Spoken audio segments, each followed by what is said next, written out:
Mike, I'd like you to start by telling us why you're qualified to be here. I don't really work right now.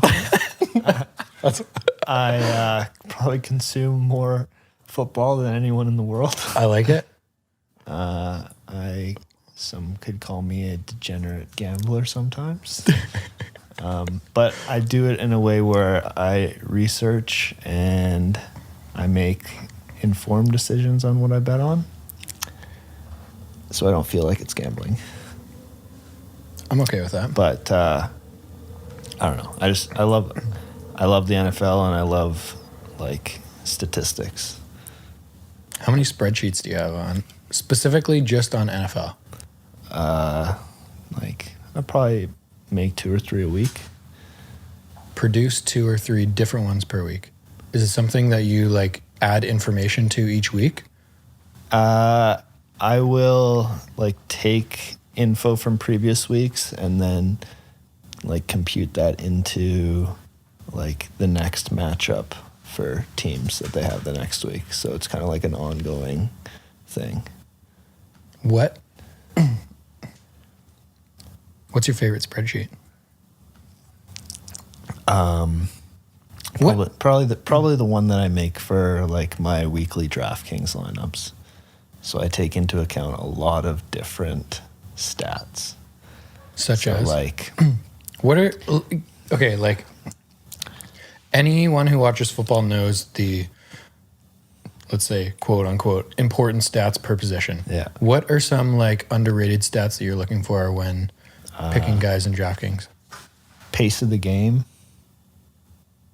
which a lot of people don't think of. So think of it as like, so just using this game as an example, Dallas and Arizona it's 5.5 minutes in, and I think each team has already had 3 possessions because they're ranked 1 and 2 in pace per game.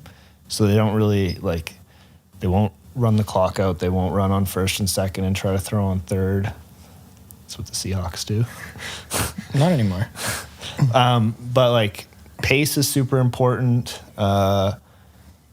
Like over under total. So like you want to pick a high paced game with a high total with a low spread and then pick players from that. And then like one of the more important things that I find helps me a lot is not necessarily picking the team that like is going to win the game, but picking the team that is trailing because they're more likely to throw. So you can, if you expect Seattle to jump out to like a 21-0 lead, yeah, you might think originally that like Russ is the better play, but picking the quarterback from the other team who's forced to throw and kind of abandon the run is actually a better play. Yeah. So you have to kind of figure out in your head what you think the game script is going to be from both teams, and then you can make informed decisions off of that. What do you like betting on? You like betting on? I like betting on individual players more than I like betting on games. Okay. So what kind of stats, what kind of bets are you making on individual players? Usually, so I'll make like my DraftKings lineup, which is like the same as what most people would do for fantasy, like season long, but you draft a new team every week as opposed to being stuck with the same guys all year. And you're trying to beat like a certain number? Or are you playing against someone? You are playing against like 1 million other people every week. Okay. And then there's like a entry fee, and then the prize pool is based on how many people enter. Okay. And how many do they pay out? They pay out usually 50%, but it's super top heavy. Yeah.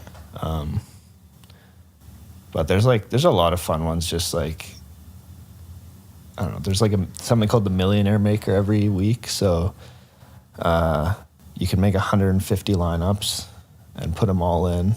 Each lineup costs $20. I only put in like a few to that, so it's a little bit too expensive. But top prize is $1 million every week, even for Monday, because there's 2 games. They make a Millionaire Maker for Monday. And it's just like, you look at your phone and it's like updated live, and it shows you like winnings, potential winnings, and it's like kind of sweet, and then it's kind of heartbreaking when like the last play takes you from $1 million to like 50K on half a yard.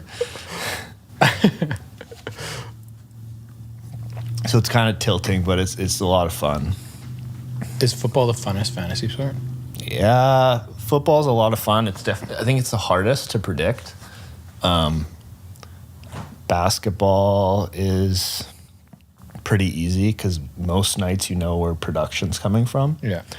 When it comes to like NFL, you can usually have a pretty good idea of like which quarterbacks are playing well.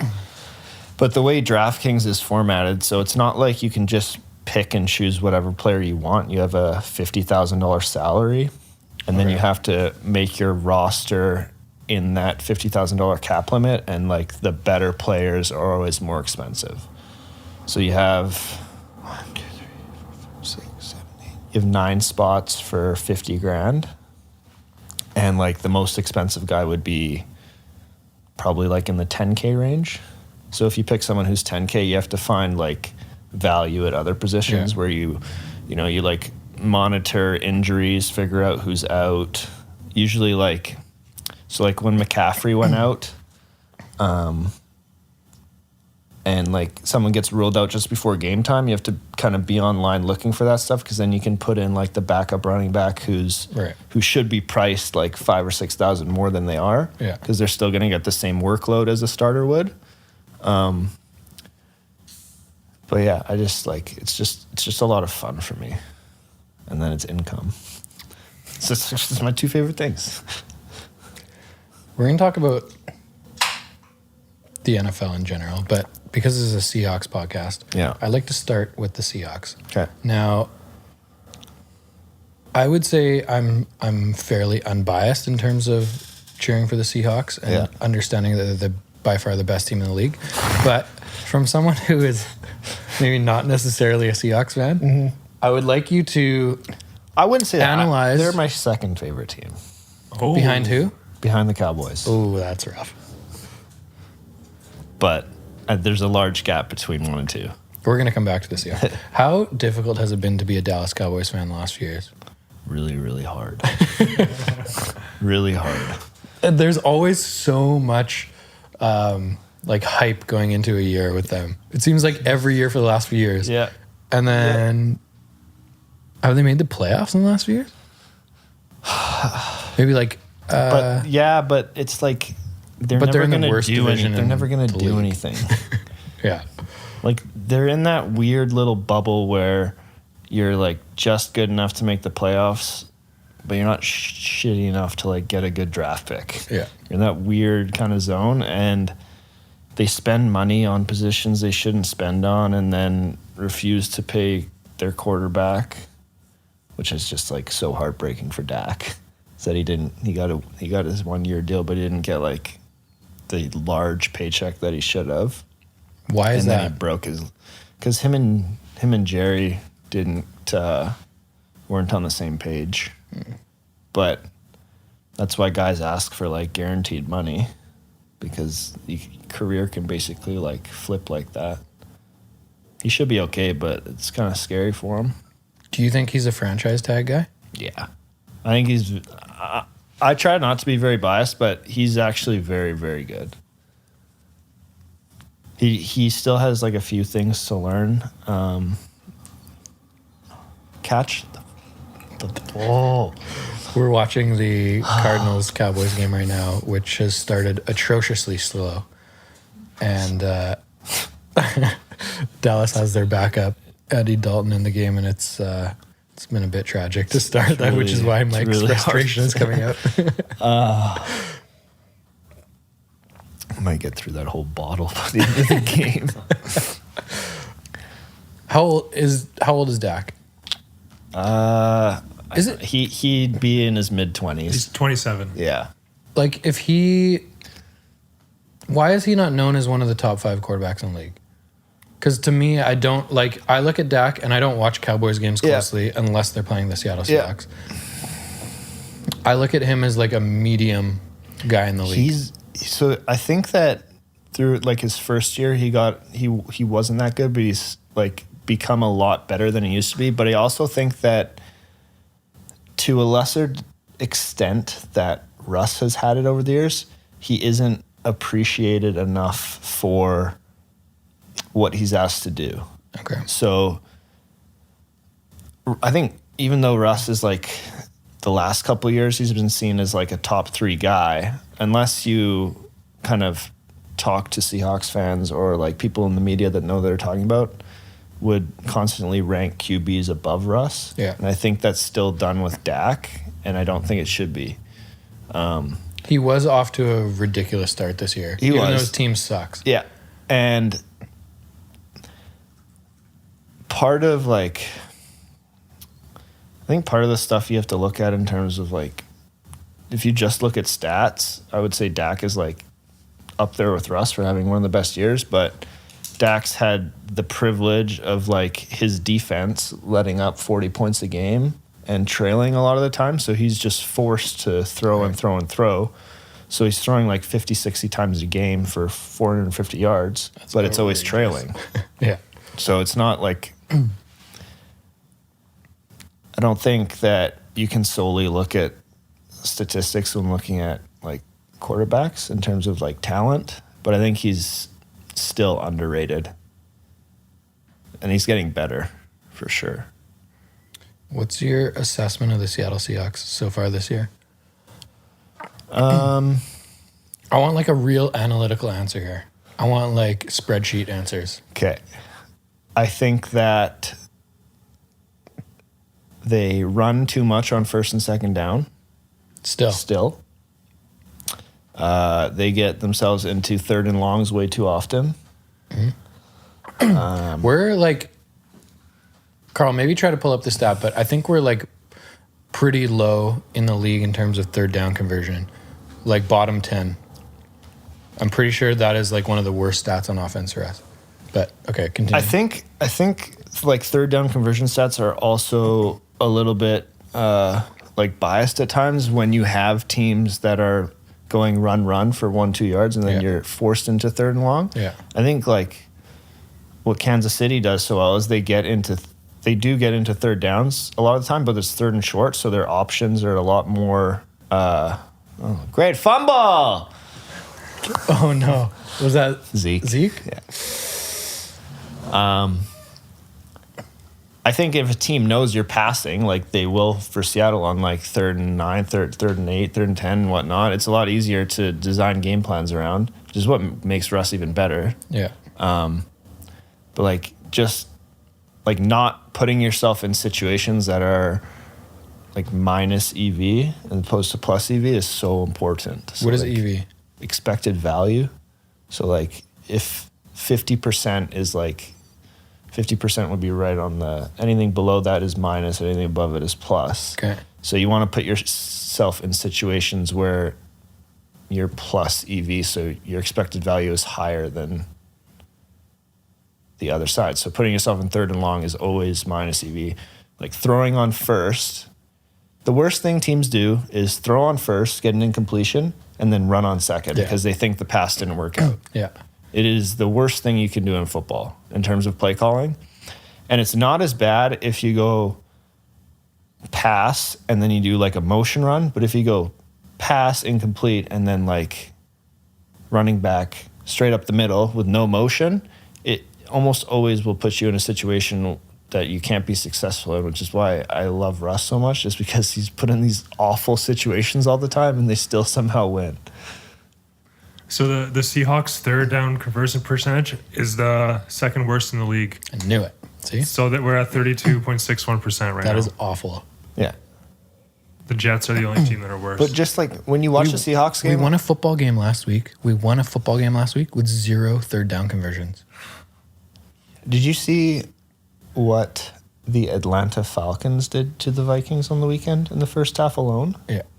And the Seahawks, how many scores Seahawks scored in the first half? Is it 0? What's the Atlanta Falcons record?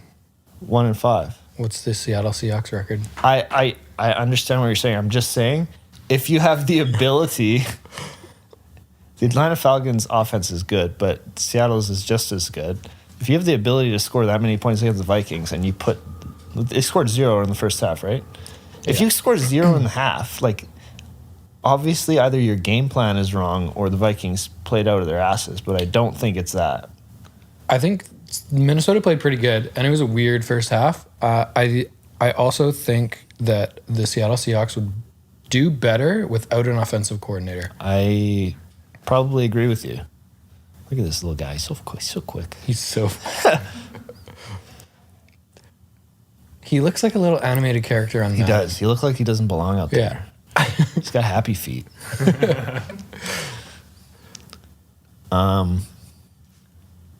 Did you watch the Rams 49ers game last night? I watched a little bit of it, flipping back and forth with the baseball game.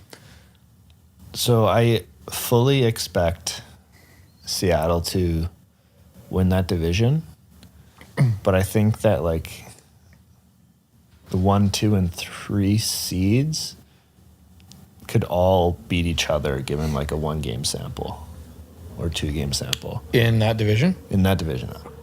Who's the 4th seed, though? Arizona. And then... Arizona's worse than San Fran? Arizona's worse than San Fran. I know San Fran got crushed by the Dolphins. A few weeks ago. But then they came back and they like had control against the Rams the entire game. And I think in that division, this might be bold, but I think in terms of like innovation and moving forward, Carroll might be the worst of the 4 head coaches. Do you think Carroll has much to do with the offense, though? No, but I think I think as a head coach, you can, if you know what you're doing, you can maybe whisper in your offensive coordinator's ear and say, we have the MVP and the best quarterback in the league, and maybe we should do things to help him with Lockett and Metcalf and whatnot. Like it blows my mind that how many years has he played for them now? This is year 9. This is 9 now. It blows my mind that after 9 years they still like repeatedly make the same mistakes and like rely on him to bail them out on like the last play of the game. Can you look at how long Schottenheimer's been there? I think this year's been way better than... I think it's been better years. than previous years. It's for sure. Way better. But the first half of the Vikings game was like a huge step backwards for me, which Carl asked me after last week's podcast if I'm sure I want to post that because I was very upset. But it is what it is. Like, there has to be other Seahawks fans out there that feel the exact same way. Oh, yeah, right? for sure. Like, it's shocking to have Russell Wilson 7 for 7 in the first half. Yeah. The fuck are we doing? He's in his 3rd year. He should be 7 for 7 on the first drive. Can you look up... Can you look up how to fire an offensive coordinator as a podcast host? Can you look at that? It's Shoddy's been bad, but he'd be like 4th or 5th on the list of people who should get fired. Just crazy. In the Seahawks organization? No, in the league. Oh. He's not very good at what he does, but he's masked by a few other guys that are completely inept. Like? Adam Gase. Who's he? The Jets head coach. Man, that organization is doomed. Offensive. He's supposed to be like a revolutionary offensive mind. And I think like today I saw he's gone from like when he took over, they were like 21st in offense. Then they were 23rd, and then they were 26th, and then they were 28th, and now they're like dead last. And he did the same thing when he was in Miami. And you see it when like guys that are played in like Adam Gaze's system that were supposed to be stars that did absolutely nothing, and then Gaze leaves, and then they're very good. Which is like, I feel bad. Like Le'Veon Bell still has a lot of talent, and under the Jets system and Gaze, he's like completely useless. Right. Not a single 100-yard rushing game. It's. How many years was he there? Bell? This was his second, I think. So only 1 year. Only 1 year.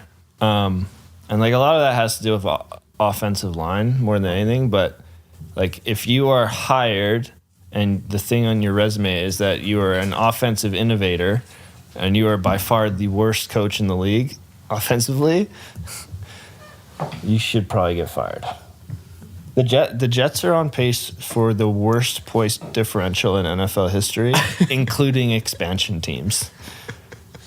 They are minus 100 through 5 weeks. 5 or 6. 6 weeks now, I think. I don't think they've had their bye. I think they're exactly minus 100, which is like incredible. But you think Schottenheimer is as bad as I think he is? I do like some of the stuff he does. I just think that like Seattle could run their offense similar to how Kansas City tries to like make Mahomes as good as he can with scrambles and play action and whatnot. Yeah. And Seattle doesn't really do that with Wilson. Can you look up, I don't know if you can find this, but if you can look up like play action rates for teams. Because I feel like Seattle doesn't use that as much as they should. And that's like one of the biggest things offenses can do to help themselves. And that's like one of the... I think next week or in the next couple of weeks, we should watch the Seahawks game together. For sure. I'd love to. Because I'd like to hear your opinions on what is happening, because mine... This is a bold statement, but I feel like I could call better plays for Russell Wilson. I'm sure a majority of people could. But every single time they run the ball outside, as soon as you see the play start, I'm like, fuck, outside run minus 2 yards. Yeah. And every single play, it's the same. Okay, so why are we running outside the tackles? Our offensive line fucking sucks. So Kingsbury is a very good coordinator. Watch this play design. Motion, quarterback rollout, easy. As opposed to having a 4th and 1 where you go heavy set on the line and you just try to run it straight down the defense's throat. Yeah. It's so different. Even though it's a run play, it's just designed in such a better way to be successful.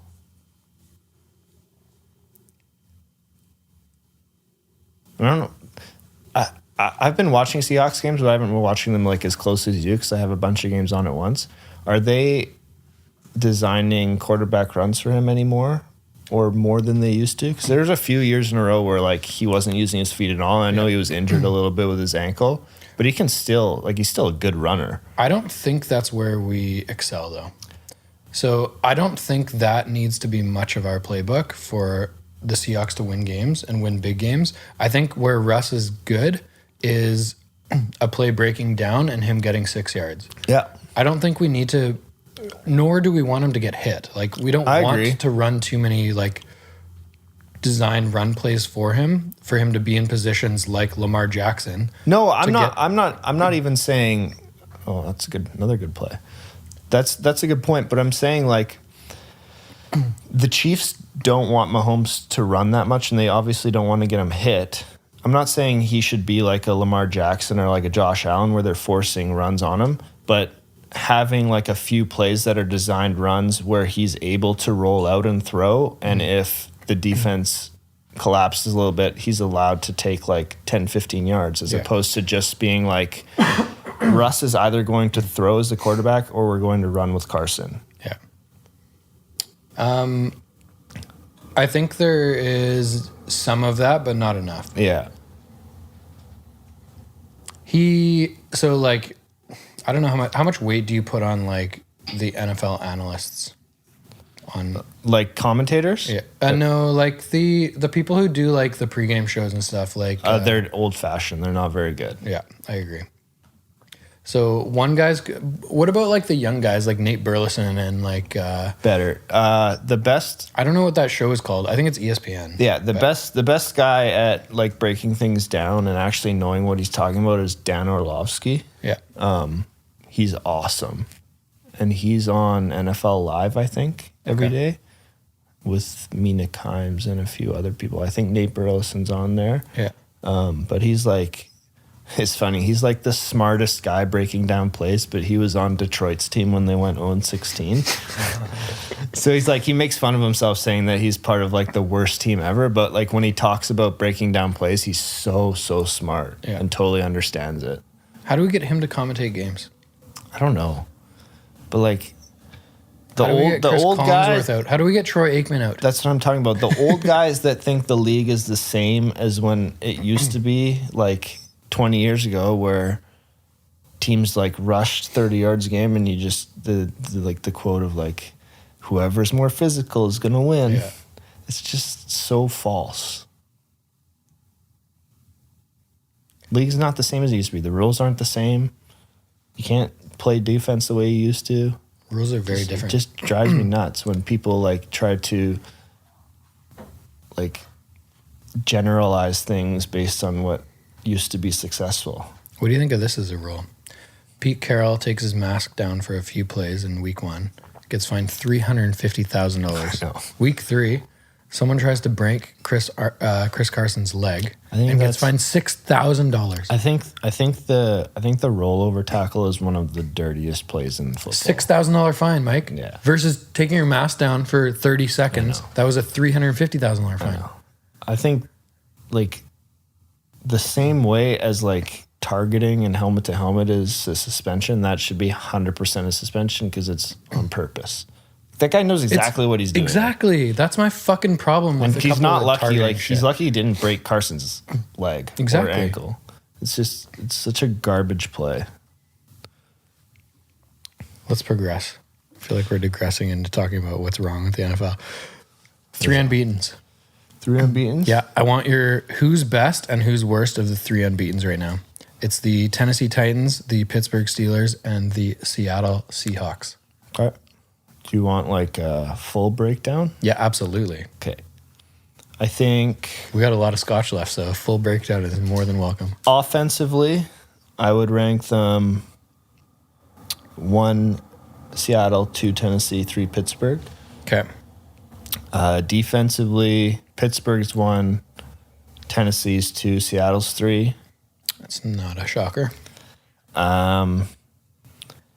In terms of who I think could win a Super Bowl, I think Pittsburgh and Seattle are probably pretty close. I would trust Seattle a little bit more just because they're better at the most important position.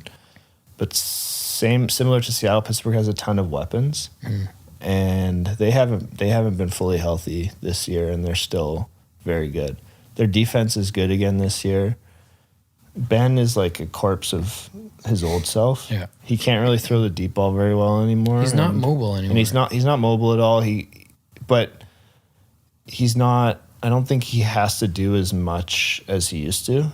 And he has really good talent with Juju and Deontay Johnson and Chase Claypool. Claypool's going to be a superstar. Deontay Johnson's really good. Juju is going to be like their go-to guy after Antonio Brown got hurt, and I think you got to be fucking kidding me. They got one? They got fumble again! It was Elliott again? I think so. Yeah. Maybe you should take a couple of those nose rings out. He'd be... Yeah, give him a pat on the back. Way to go, Zeke. Yeah, let's not cover the ball going through the middle. Oh, boy. That's not ideal. You would think after you fumbled the previous possession, you maybe would hold on to it with 2 hands. You remember Carson 2 years ago? Yeah, when he fumbled the bunch. I think he had 5 fumbles in the first 6 weeks of the year, and I was like, I was surprised Carroll kept trusting him because that's how you get into purgatory as a running back when you lose the football. What a disaster. Okay, so in terms offensively, Seahawks number 1, defensively, Steelers number 1. Yeah. I agree both. Yeah. Overall, I think coaching wise, Mike Vrabel is really, really good. He's a Tennessee coach, and he did something last game which is super, super smart. I'm not sure if you saw or last week. No, last night. Oh, against the Texans. Sorry. Yeah. So there was I think a minute and 45 seconds left or something, and it was like 35-35 or 35-34, whatever it was, and they were down. They were down by. They were down 7. They were down 7. Yeah. And it was right as Houston had the ball, and the defenses are so bad, and Houston's good offensively. And Vrabel knew that no matter what, Houston was going to score. So what he did I think it was a 2nd and 1, he intentionally told his player to go onto the field to create 12 men on the field to get a flag because they had no timeouts left. So he told his player to go on the field, and the video's hilarious because his player's looking back on him from the field. He's like, are you sure I'm supposed to do this? Because he knew it was going to be a flag. And Vrabel's like, yeah, go. And so the ref sees it, throws a flag, too many men, and the clock stops. So it's the only way they could stop the clock. And Belichick used to do this where he intentionally gets flags and positions that'll stop the clock when he doesn't have timeouts. And then Vrabel, to make it not look suspicious, starts yelling at the guy saying that he should have been on there. So Houston scores, but it saves Tennessee 45 seconds on the clock. And they go down and they tie the game and then they win in overtime. But little stuff like that is super cool and important. Why do you need to hide it? I don't know if there's a specific rule on why you have to. I don't know if you can intentionally. I don't know why. Why not? I'm sure you can. But I think it's just, I don't know, an image thing. But he 100% did it on purpose, and it was kind of sweet. It's like the Phil Mickelson putting thing when his balls are going off the green. Yeah. Right? Yeah. But the only reason they won is because he intentionally took a penalty to stop the clock. There's little things, you hear stories like that about Belichick where he does things that aren't against the rule but are maybe gray areas that help his team. There he goes. Short. Sure, short. Okay, we can come back to best teams because I want to ask you about teams with losses that are good that we need to keep an eye on. Yeah. But somewhat obvious for the first couple. Speaking of last night's game, this is something I want to ask you because this is a really, really interesting topic, and I think no matter who you ask, they're going to have a different answer. Tennessee scores with 4 seconds left. So they're down by 7, score a touchdown, 4 seconds left, so they're down by 1. Yeah. As you coach Mike Belle of the Las Vegas Raiders, whoever you're fucking coaching, are you kicking a field goal or are you going for 2? What are your stats? What are your spreadsheets telling you? So I'm so happy you asked me this. There is... that was pretty close, to be honest. I'm not good enough at the math behind it, but I follow people online that come out with the formulas that show... Basically, they show it's success rate going for 2 and then win percentage, and then success rate going for 1 and then win percentage. So it's if you go for 2 and you don't get it, what's the chances you win and what chances you lose? If you go for 1 and you don't get it, what are the chances of win and lose, etc. And most of the time, going for 2 is the better option because a lot of people think that you are guaranteed.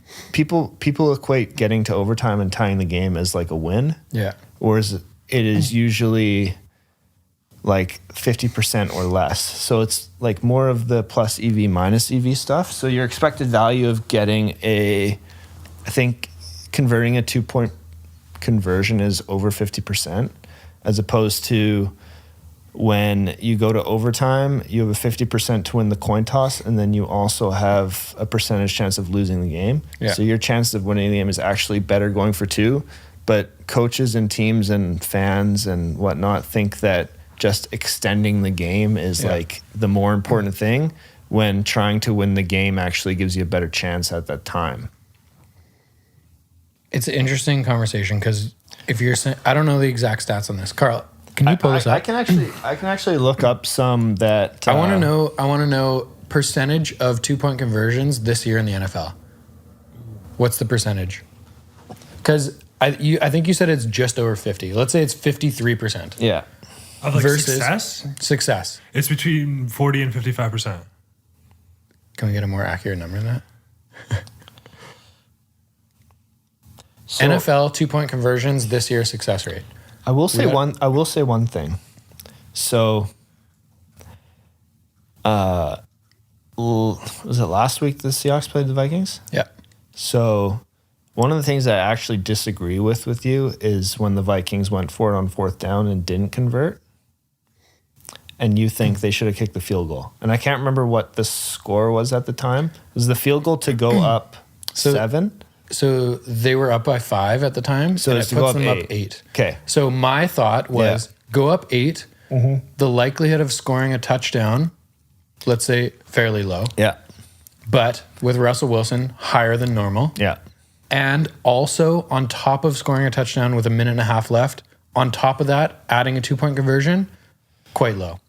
Versus if I don't get the fourth down, it's an auto loss. So I think I know like Wilson does it a lot. It's not an auto loss, but it is likely. But I'm pretty sure at that time Seattle had 1 or 0 timeouts left. They might have had 0. So yeah. I think the percentage of converting 4th and 1 or 4th and inches, whatever it is like 75% or higher.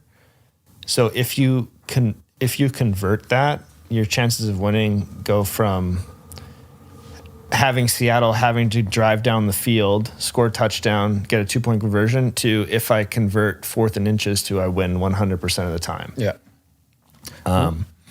So I actually in that situation, I think Minnesota did the right thing, but I think. But hold on. If you're going up 7, Yeah. I think it's really different than going up 8. I agree. Right? I can actually. If the field goal got me to 7 points, Yeah. I don't know if I would have been as strongly against Minnesota not going for it. So teams going for 4th and inches this year are 82%. Get it? 82. Yeah. And then the thing we were talking about earlier was 47.6%. So 2-point conversions are 47.6. So I'm gonna 47.6 going for 2-point conversions is almost better than kicking field goals, right? Because kicking an extra point is what, 90%? Yeah. Let's say roughly. Yeah. Maybe less. Maybe 85. Really? People miss them every game. Find this. Like KC in the earlier game missed 2 extra points Because it changed after they put it back, right?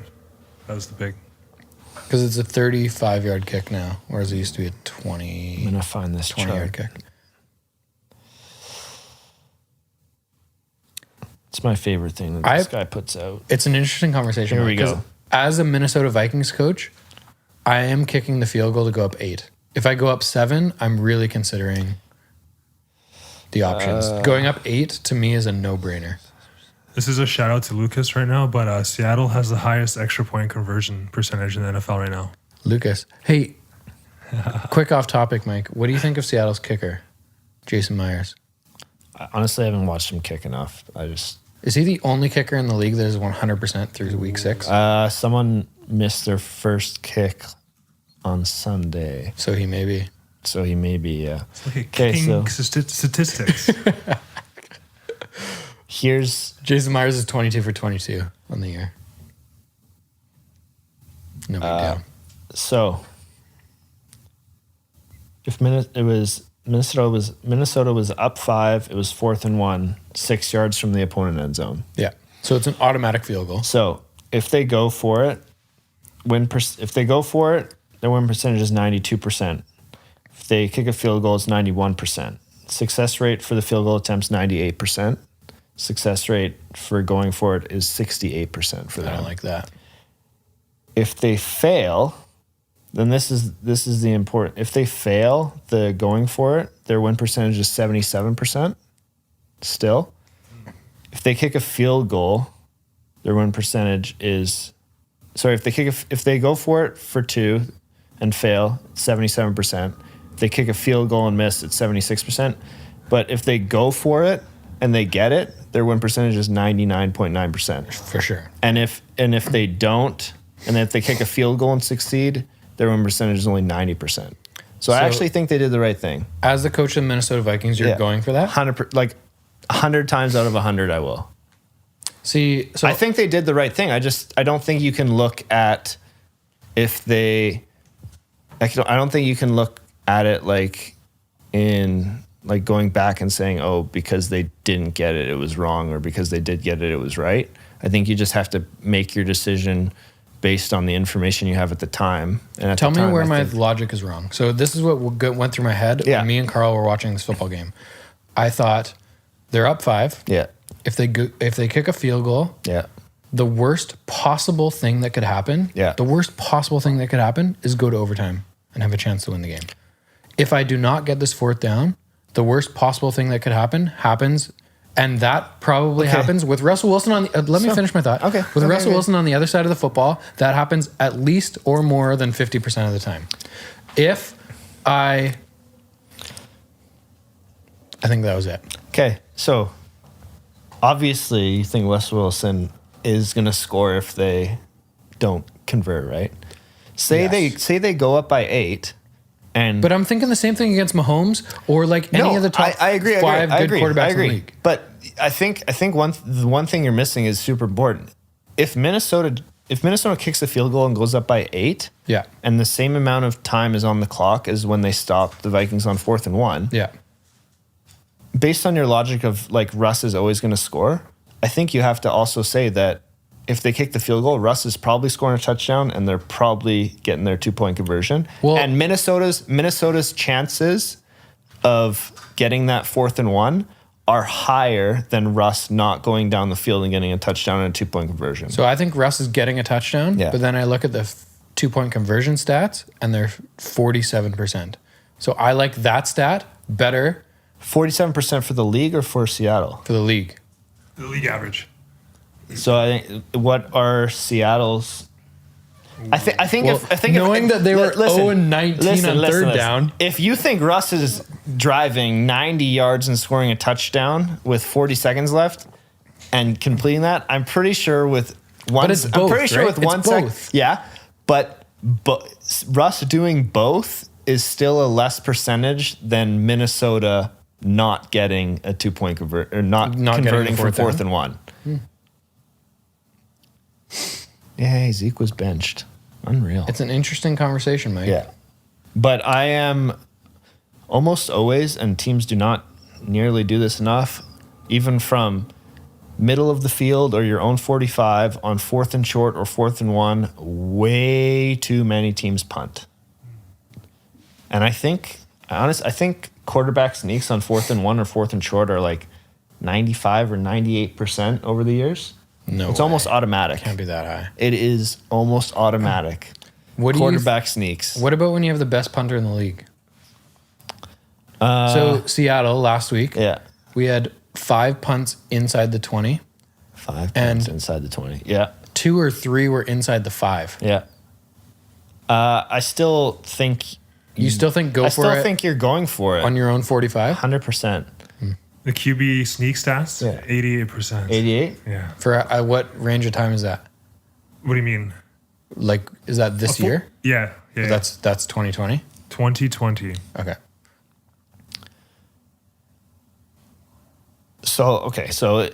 And especially, I'll say it's even more on like 4th and inches than 4th and 1 or 4th and 2. But like 4th and inches, you're going to rarely get stopped. Yeah. And punting from midfield is just, it's not right.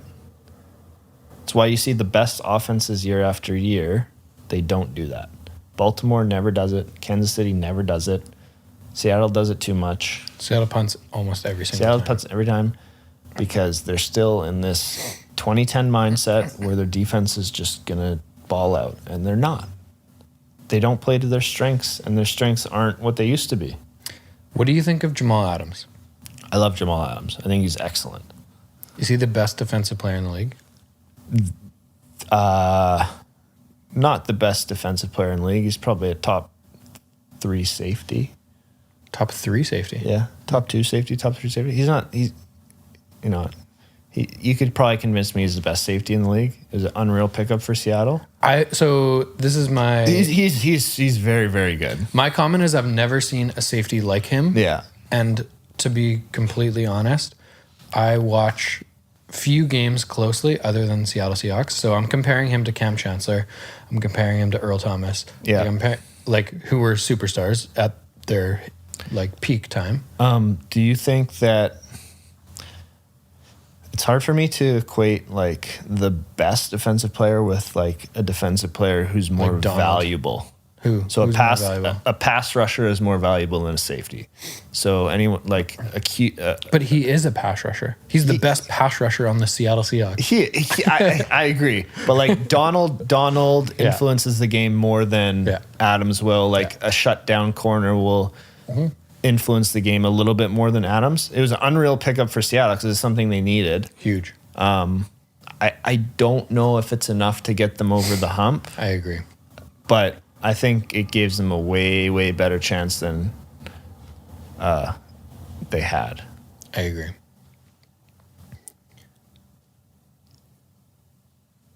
Back to best team in the league. Okay. I want to go back to the Tennessee, Pittsburgh. Yes. Seattle Sorry, you never answered that question. Yeah. So the no. Hold on. I ranked the Hold offensive on. and defense. You never answered my question from last Yeah. night. So last night, Tennessee was down by 7, scored a touchdown. Yeah. There was like 4 seconds left, so Yeah. the game's over. Do you, as head coach Mike Belle, kick the field goal or go for 2? I probably would have went for 2. I would have handed the ball off to Derrick Henry, who averaged like fucking 75 yards per carry last night.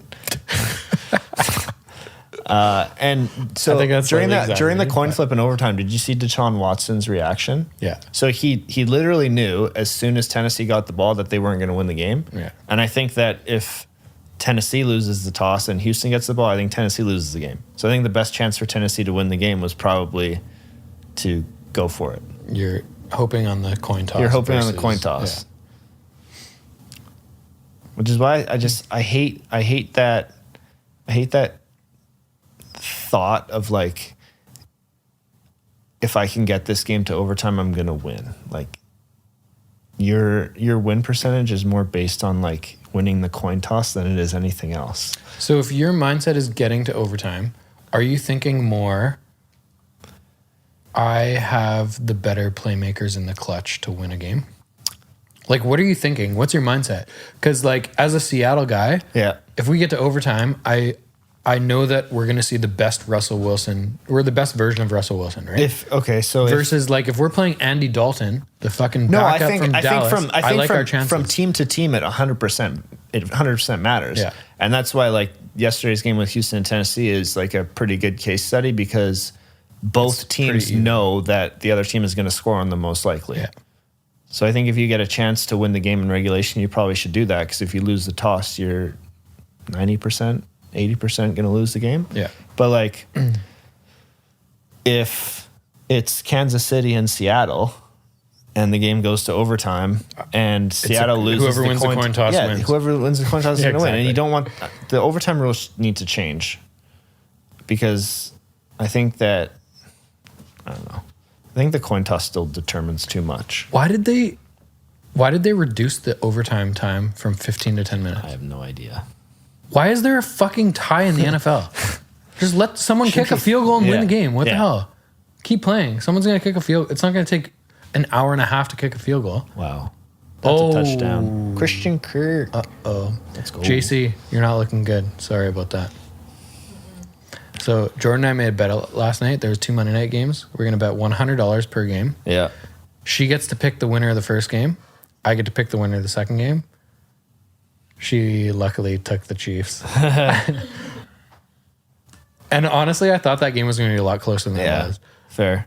But if I had that choice, I probably would have picked the Chiefs too. And then in this game, I picked the Cardinals. So we're going to break even. We'll see. That was a perfect throw in stride. He didn't even have to break. Kind of Russell Wilson-esque. Okay, sorry. Back to your comment about the 3 unbeatens. I think that Because I have a number of real good things that I want to talk about. So let's get moving I think on from this that topic. I honestly think right now without Seattle's home field advantage with their fans, I would probably say Pittsburgh is more likely to win than Seattle. Head-to-head neutral site. Head-to-head neutral site. Right now, I would probably think Pittsburgh is. Did you see Seattle's record last year on the road? I didn't. but I'm just going off of this year. Carl, I'm pretty sure we were 6-2 on the road. Pretty sure. 6-2. Thank you.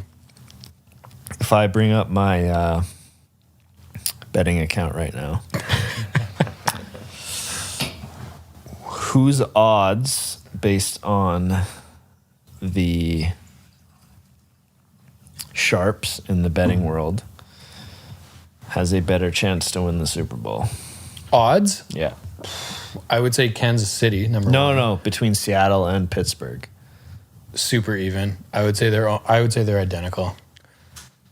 So one thing you have to understand about Vegas and whoever's making these odds and NFL.com and ESPN is they absolutely hate the Pacific Northwest. They hate everything about the NFC West.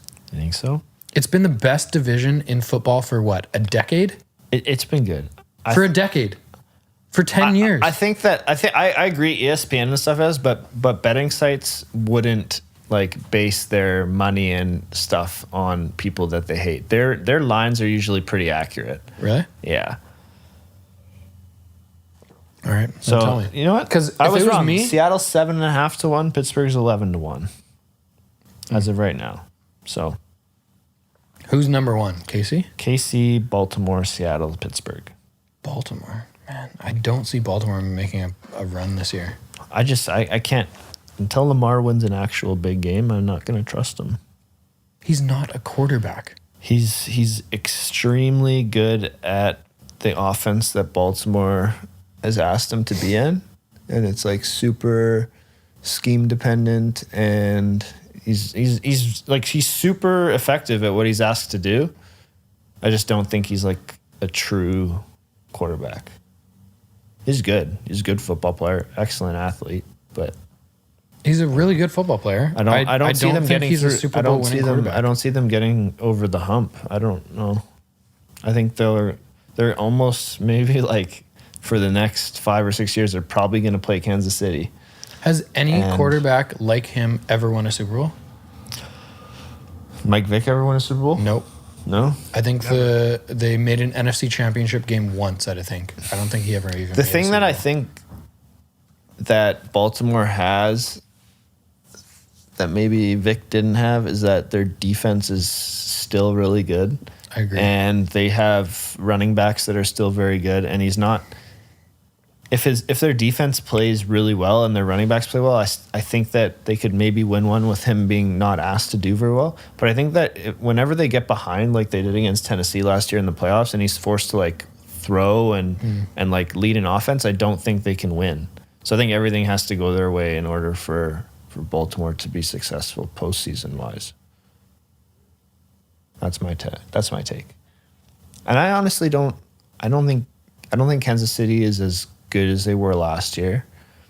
I don't think Baltimore's quite as good as they were last year. But they peaked really late though, right? Kansas City? Yeah. I think Kansas City is just going to keep like building steam. I don't think losing to the Raiders by double digits is like indicative of their talent. But and I do kind of believe in like a little fumble it. I dare you. I think that there's like maybe a little bit of a Super Bowl hangover when you know your team is that good and you can just like rely on Mahomes to win games if you have to. Mm-hmm. So I think them being the favorite is still probably correct, but I wouldn't say I could see like one of 6 or 7 teams probably winning this year. I kind of want to hear that list, but I want to share something with you. So DK versus Megatron. Yeah, bad comparison. Hold on, just listen. Listen to the stats. You're a stats guy, right? I am. So here's your spreadsheet. I am. Through their first 20 career games, DK 74 receptions. Yeah. Megatron 71. DK 1303 yards. Megatron 1133. DK 10 touchdowns. Megatron 7. Okay. DK yards per reception 17.6. Not that I really care about this, but 17.6 versus 15.9 for Megatron. Mm-hmm. Catch percentage 57.8 on targets. Megatron 51.4. Okay, so I think DK's very good. He's better than I thought he was going to be. I know, because you didn't like. Hold on. I did not like him. I still don't think he's the didn't best like him. receiver in his class. And I don't think it's particularly close. AJ Brown is better than Metcalf. You don't think he's a top 5 receiver in the league right now? No. I think Lockett's a better receiver than... All his stats are top 5 in the league. I agree. But I think that the thing that you're not counting is that teams double team, triple team game planned around Calvin Johnson. Because it was the only option that Detroit had. I agree. I think DK is almost, just based on his size and speed in general, is probably almost always going to win one-on-ones. And he does. And that's not a slight against him, but I think he's in a system where he can be super successful because I think I do think Lockett is a better receiver and he can run more route. He is better route tree. Just he's physically limited, right? Yeah, he's physically limited, and I don't think he can dominate DBs the same way as Metcalf can. I don't know. I think he's really good. I think he's a top 15 receiver in the league. I don't think he's top 5. So I think Seattle has 2 top 15 receivers in the league and top 1 quarterback and a pretty good run game, and they scored 0 points in the first half against the Vikings. you're talking about 1 half out of 10 halves this year. So far. I am. Right? I don't But care. let's say outside of that 1 half, we're probably averaging 21 points a half, right? Outside of that 1 half, Yeah, Because before that, what's their schedule been like this year? What's the best team they played? so probably New England, Yes, probably New England, and I think New England is better than the record shows. Who did New England lose to this week? The Broncos. Yeah, I know. Broncos. I know, but I think New England will make the playoffs. I think so too. I think they're better than the record shows, but I think the NFL and the world of the NFL and the world of football fans are going to learn a lot about the Seahawks in the next 5 weeks. The next 5 weeks are unreal. As a Seahawks fan, I'm pumped because we have some real exciting games. Be as unbiased as you can, telling me about their schedule and what you think a good record would be. So this is my thought. I think we're going 4-1 in the next 5 games. Who are they playing? We play Arizona, Okay. San Fran, Yeah. Buffalo, Okay. LA. Where's the Buffalo game? at Buffalo, Okay. at LA, Yeah. and then Arizona again. Okay, so they're going to beat Arizona twice. I think we beat Arizona twice. I think the Rams and the Buffalo game are both coin tosses, and I think we beat San Fran. You think you beat San Fran? Yeah. And then See, the I rest. think 4-1 is very appropriate, but I wouldn't be super shocked if they went 3-2 or 2-3. I don't think 2 and 3 is an option based on how good the offense is. So look at how poorly the entire squad played last game. Yeah. And we still won. Yeah, I think my take on Minnesota as a team this year is a little bit different than you. I think they're a bottom 5 team in the league. They are not good at football. They're not good. I think they're middle of the pack. I think they'll finish the year 15-20. I don't think they're bottom 10. What are they, 1-5?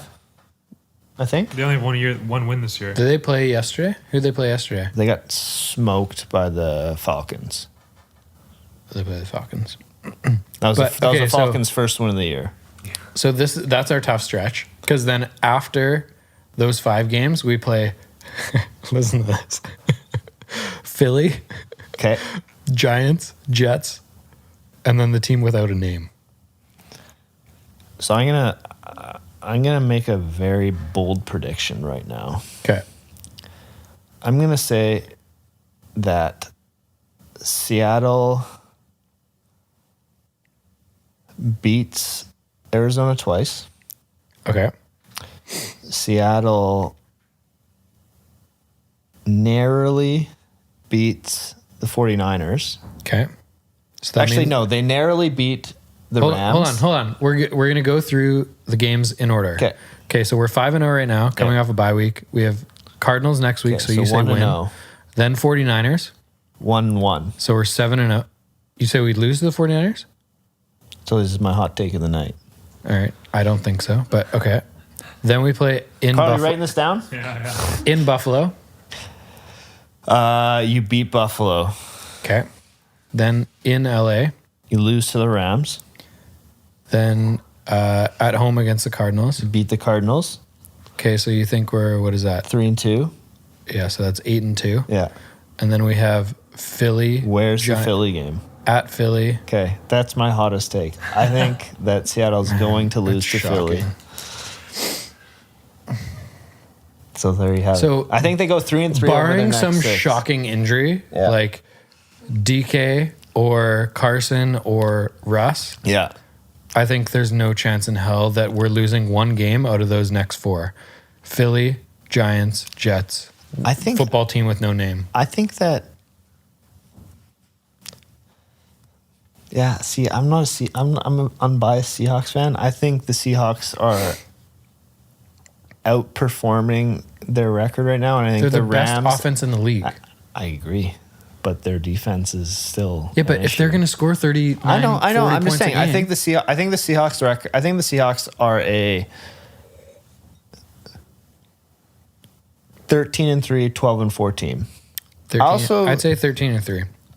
13-3, 14-2. I could also Based see on our schedule. I could in the also second see them if they drop one of the games to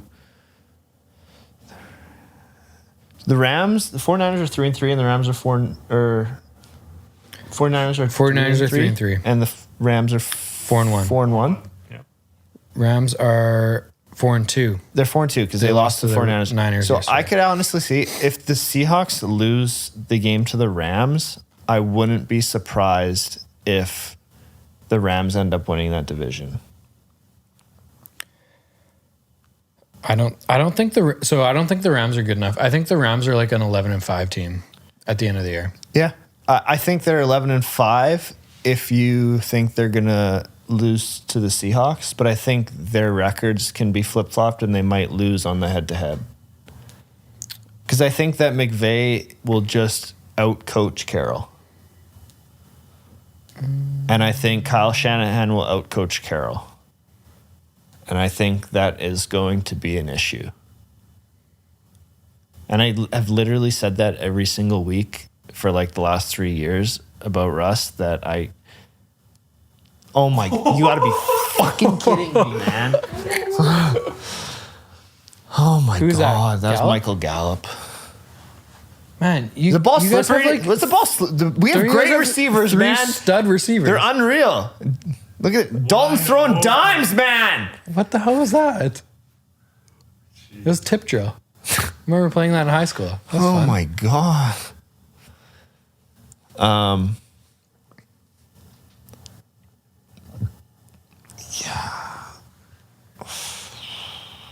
Mike's really upset right now. I'm choked. All right. Well, we're disagreeing about that, but that's okay. Do you want to go into the halftime with down 2 touchdowns or down 3 touchdowns? I think Yeah, get him. Get him. Oh, there's someone's going to get tossed.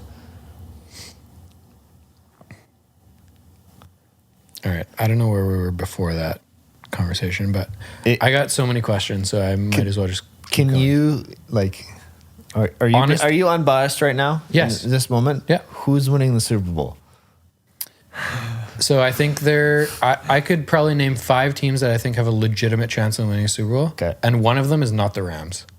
I don't think the Rams are good enough to win the They Super Bowl. weren't on my list either. Okay. I'm just noting because you were saying that the Rams and the Seahawks are borderline going to win the division. Yeah. I think the best 5 teams in the league are KC, Yeah. Pittsburgh. Yeah. I liked Tennessee from the beginning of the year. Ask Carl. Yeah. Mm-hmm. I named them as a potential AFC championship team.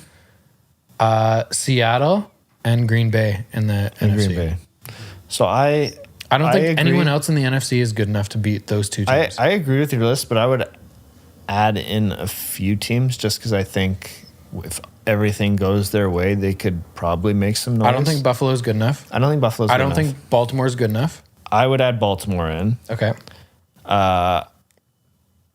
You're going to disagree with this, but if Tampa Bay can sort their passing defense out, there actually could be an issue. I know you don't like Brady. Yeah, but it doesn't mean I don't. But So in even big hold game, on. Let me make this comment. Yeah. I hate Brady. Yeah. If I saw him in the street, I would punch him in the face. But at the same time, I always gave him credit that his team was a good football team, Yeah. and I think he's good enough to win the AFC Championship in New England. Yeah. This year, I do not think the Tampa Bay Buccaneers have a chance at winning the AFC Championship. Okay. I agree with your take. Okay. I disagree and say that if I had to guess, they probably are in the top 6 or 7 in terms of winning it, odds wise and in my head wise, because their rushing defense is elite, their offense is elite, and they just have issues defending the pass. But that's like a lot of teams. I'd say their defense is pretty good. Their offense is decent. They're same as Seattle. They have 2 top 15 guys receiving as well. I know. But I think Seattle's quarterback situation is better. So much better. I agree. He doesn't even know what down he's playing. He's so confused out there. He's a little delusional. Is that Alzheimer's? What is that? I got, to be honest with you, I got the Green Bay Tampa Bay game extremely wrong yesterday. I was ready to cash in my money when Green Bay went up 10-0. Yeah. And then they got outscored like 35-0 after that. So I almost put that as the same as the Chiefs losing to the Raiders. So I think if Green Bay and Tampa play again next week, Green Bay wins 38-10. I think Green Bay's defense is a little overvalued. I don't think they're that good. And other than Jones, Rodgers, and Adams, I think after that, they don't have that many options. But I could see Rodgers winning like any game like Russ. Like, he just is so talented that they could probably win like a 1-game scenario. But I don't think they're... Did you watch that game closely? I watched all of it. It was very weird. What happened with their offense after the first quarter? Rodgers threw a really bad pick.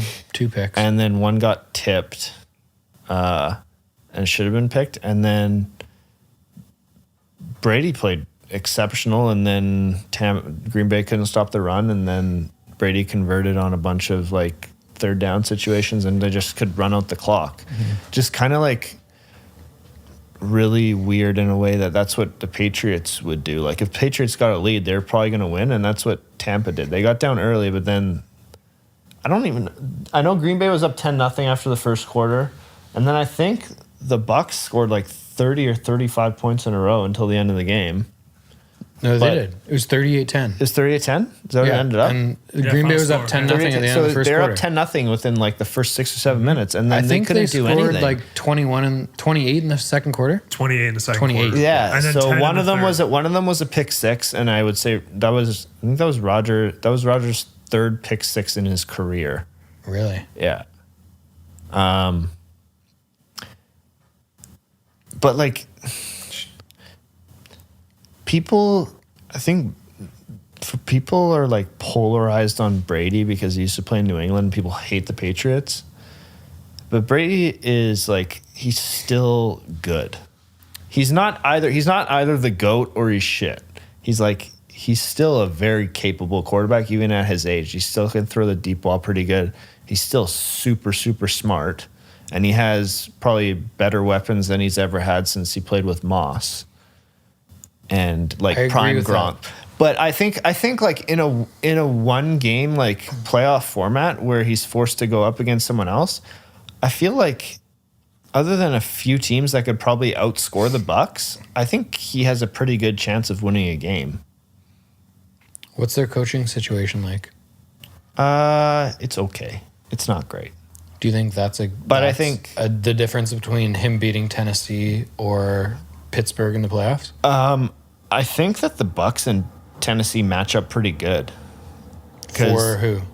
Because Tennessee relies a lot on the run and play action. Because teams have to scheme more against Henry than they do Tannehill. Pick six right there. Yeah. So I don't think that's a throw Rodgers makes That was very... That was a terrible throw. Yeah. What Brady just What threw. Brady threw to Gronk? Yeah. Gronk just made a good play. But... the ball was end over end going into the end zone. So he punted it. what were we talking about? Tennessee and Tampa? Tampa's very good on the run, and I think Tampa against Tennessee could be like an upset. Tampa could win that game, and I wouldn't be surprised if Tampa was favored in that game, so it probably wouldn't even be an upset. Who comes out of the AFC? I'll give you a championship for both. AFC, it will be... Shit. I think it'll either be Pittsburgh, Baltimore against KC. Pittsburgh or Baltimore against KC? I think KC is for sure. KC's a for sure. I think KC is AFC a for championship? sure. Okay. And then NFC will be... So you didn't even pick the Bucks. No, I'm just saying what I think will happen. But I wouldn't be super surprised if the Bucks got to the championship game. NFC? Easy thing to say. NFC? Oh, no. NFC would be... NFC championship game will be Dallas against... You're not going to make the playoffs, man.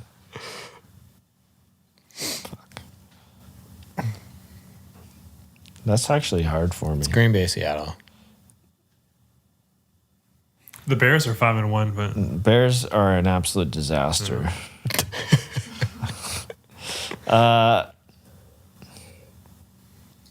Fuck. It's going to be Seattle. I'm going to say it's going to be Seattle, Tampa. Tampa is AFC? Yeah. Oh, shit. What am I Tampa's thinking? NFC. Or NFC, sorry. Yeah. They're in whose Tampa's division with the then? Saints, The South. Panthers, and Falcons. Oh, I'm the same. fuck. Yeah.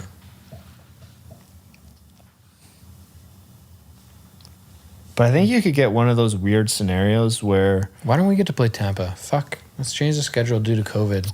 do you get one of those weird scenarios where if by some chance Seattle loses their division and then they have to play like the Packers or the Bucks or the Saints. And I'm not super scared about the Saints, but like that would be a pretty high profile matchup to play in a divisional round. So I think, this is what I think.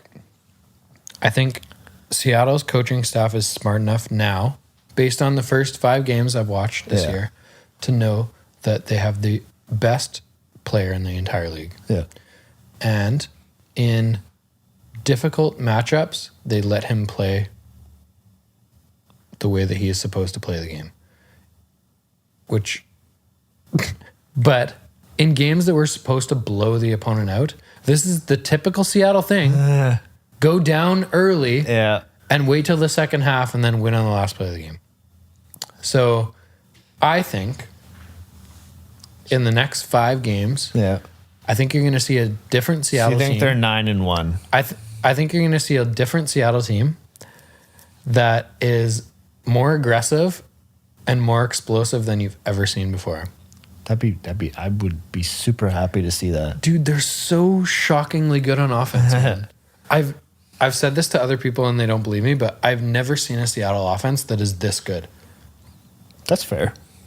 Like, even Sean Alexander days, like all that stuff, Marshawn Lynch days. Yeah. I've never seen an offense this good. Yeah. Doug Baldwin, Javon Curse, like all those guys.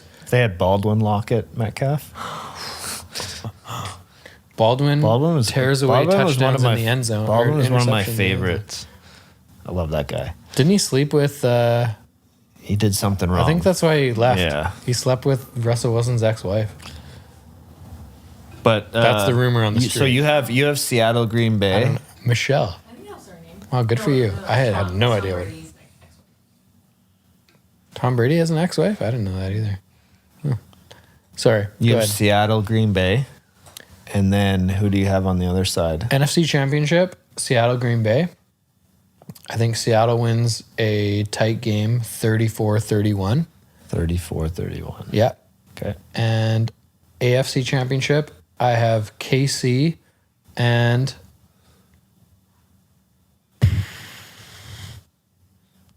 Tennessee. KC, And I don't know. Tennessee. I think Tennessee beats Pittsburgh in the divisional game. Okay. I like Tennessee, man. Okay. I think I don't. You know what? I like this year for me is kind of a toss up with a bunch of teams. the AFC is a complete crapshoot. Yeah. Whereas the NFC, I feel like there's 4 teams that people should talk about. The AFC, there's probably like 8, Totally. right? Yeah. Oh, yeah. So in the AFC, you have KC, Baltimore, Tennessee. Yeah. You have, help me, Pittsburgh. obviously Pittsburgh. Who else? Buffalo. Buffalo. That's 5 already. New England, if you want to include New England. I would include New England. I think Yeah. New England's going to be like a 10-16, even though they're 2-3 right now. 2-3 or 3-3. New Orleans, I don't know if you what want to they're. include them. New Orleans is 8. Or sorry, other side. Yeah. So that's 6 easily that we just mentioned. There's always like a random team in there. Yeah. Okay, I got a lot of questions. Do you have any questions for me? Because I got a lot for you. I like how you preface your questions with, you have to answer this unbiasedly. Because Denny, I know you well enough to know that. I know, but I'm pretty good. You say you're unbiased, but you're a little bit Seattle biased. Dude, I'm 100,000% biased. Like, no one has ever made it. I'm not trying to argue that. How? Yeah, I have one question for Yes, you. let's hear it. If one. Seattle gets into a scenario where they are the best team in their conference, We should fire Martin Schottenheimer. how big of a issue do you think it is that there's not like a home field advantage this year? Ask me that question 3 years ago, I would have said a big deal. Ask me that question this year, I would say not. Not as much? Honestly, not much. Yeah. Based on our away record last year, 6-2, Carl. Sorry. Verified It was that. 7-1. 6-2 was the 2013 record. And So last year even- they broke it. 7-1 away.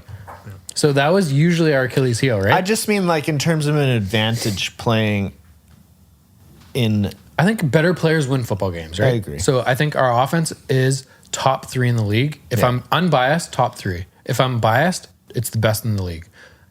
Unbiased, top 3. I think Casey's offense is phenomenal. Yeah. I think ours should be in consideration. Yeah. And who else? Who's team 3? Green Bay's offense looks really good. Other than Green this Bay, week. Dallas. I'm not making a joke. Dallas's offense is absolutely incredible. I'm pretty sure they're. But Dak's gone, so you can't. I know. Offensive wise, who did you say? Green Bay, Seattle, Green Bay, Seattle, KC. KC. Tennessee has a good offense. Tennessee just knows their identity really well. But it's not. It's not like it's not it's that. not- It's not a KC level. It's not a Seattle level. I don't think it is. But like, Vrabel just does a good job at what they're good at. They run the ball, and then they use play action, and then they open up play action for Tannehill. And Tannehill's not the greatest QB, but Tannehill is very, very good at what he's asked to do. He's accurate, and he is a little bit. He can be mobile at times, but like Tennessee is like the epitome of playing to their strengths. So I watched that game yesterday, and I was thinking if Tennessee lost that game, I would have. What you just asked me, who's in the AFC Championship? Tennessee wouldn't have been there. If they didn't go down and score in the fourth quarter, last second, kick the extra point, and then score right away. Yeah, I don't think I would have put them there. I probably would have put Pittsburgh or Baltimore. Yeah. Against KC. But I like them, man. I like them from the beginning. I think Henry's the best running back in the league. I think their defense is pretty good. Yeah. I think It's maybe not as good as Pittsburgh's. I think Henry is probably the best runner in the league. Runner, yeah. I think that like there's other running backs that are probably definitely better dual threats for sure. But Henry, like the thing that Tennessee has to be careful with Henry is that he's on pace to have like the most carries ever in like the last decade or something. Yeah. Which is good And early in your career. It's good early in your career, but in 2 years from now, it's not great. he's getting like 25 plus carries a game. Yeah. And it's not like these are carries with a light box. These are like heavy carries. Full box, like 3-4 guys tackling you at once. So I could see him like not getting burnt out, but you can just, your legs can go a little bit at the end of the year after a while. dude, 100%. Yeah. So that's what I like so much about Seattle Yeah. is You like the addition of Hyde? I think he's a phenomenal 4 to 6 carry guy a game. Like a really good guy to bring in when... Dude, we're going to get Penny back in 2 weeks. Yeah, it's true. Carson, Penny, and Carlos Hyde. That's a pretty good core. Who would be the best third down pass catcher back that they have? Carson's been phenomenal. Yeah, that's actually true. He's been really His good. hands have been better lately. He's been really good on like play action out of the backfield. I think out of those three, Carson right now. Yeah. But Homer's really good as like he's the fourth guy. I forget about him. That's true. And they bring him in on random plays just to like block, but he comes out like he'll release out of the backfield and he's good too. Yeah. I'm biased. Everyone knows that. This is a fucking podcast called Seahawks Social. I don't. So everyone knows. Did you answer my question? Did you say KC in terms of who you actually think will win the Super Bowl this year? No, Super Bowl. Yeah, Seattle. Are you a Seahawks guy, Carol? I'm pretty neutral. Neutral. Yeah. So this is what I like. This is what I like, Mike.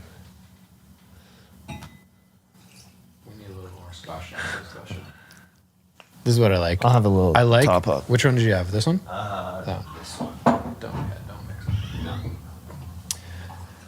What I like is this is the best Seattle offense I've ever seen.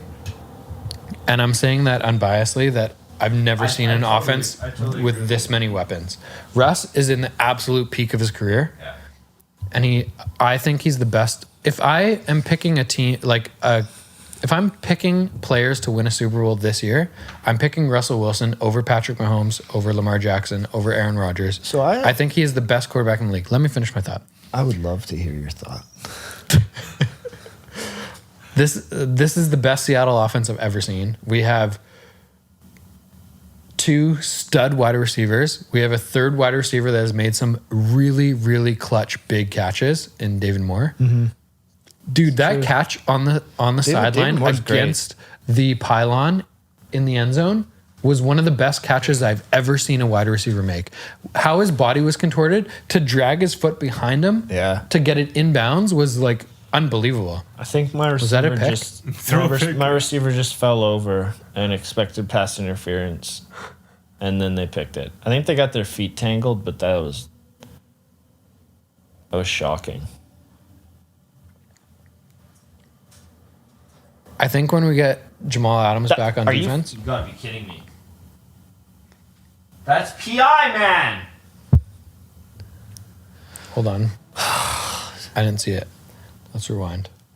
I'm unbiased because I know. I hate Tell me in 2020 how I'm gonna this is I'm going to tell you the rule. Okay. I think I know the rules. Illegal. That's illegal contact. It's not PI. I think the ball's already in the air, though. You can't see where the ball is. It's a penalty. It's definitely illegal contact. And he goes out of bounds. That's bad. Can you challenge those? You can in the CFL. I don't know if you can challenge in the NFL. Is that even a league that's still? It shouldn't be. Didn't they close down? All right, what was your question? Okay, so Super Bowl winner? Yes. Seattle beats KC. That's the Super Bowl that I think would be the best, unless it's. I think seeing Rodgers and Mahomes would be awesome, and Mahomes Russell Wilson would be awesome. I agree. So last year, KC had like an historically good offense. Correct. Their defense, rushing wise, was actually pretty good. Passing wasn't great. That's exactly what the Seahawks are this year. Do you think that the Seahawks are good enough at anything defensively to Like, do you think their offense is good enough to make up for as many deficiencies do they have defensively like KC did? So I think a few things. One, I think our defense is decent at some things. Yeah. Rushing, really good. Stopping the run, pretty good. And I think it's skewed. Remember we talked about this earlier. I think how bad the Seattle defense is against the pass is based on us being up early in games.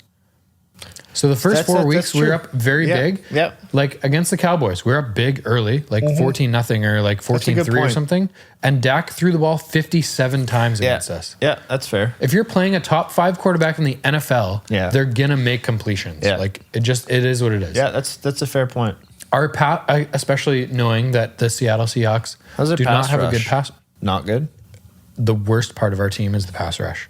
So that is the Achilles heel of the Seattle Seahawks. If we don't win the Super Bowl this year, with the guys that we have on our team, if Mahomes is given like a bunch of time to throw, 100% the pass rush. Yeah.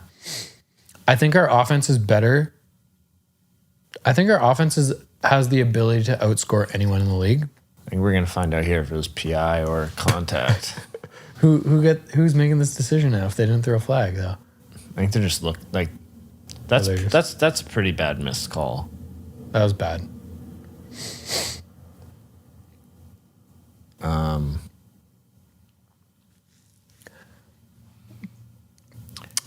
But yes, I think our defense is good enough. This is my logic, Mike, and you can critique it all you want. Yeah. I think our defense is good enough to give up less points than the offense is going to score. And that's all you have to do to win games. Right? I respect that.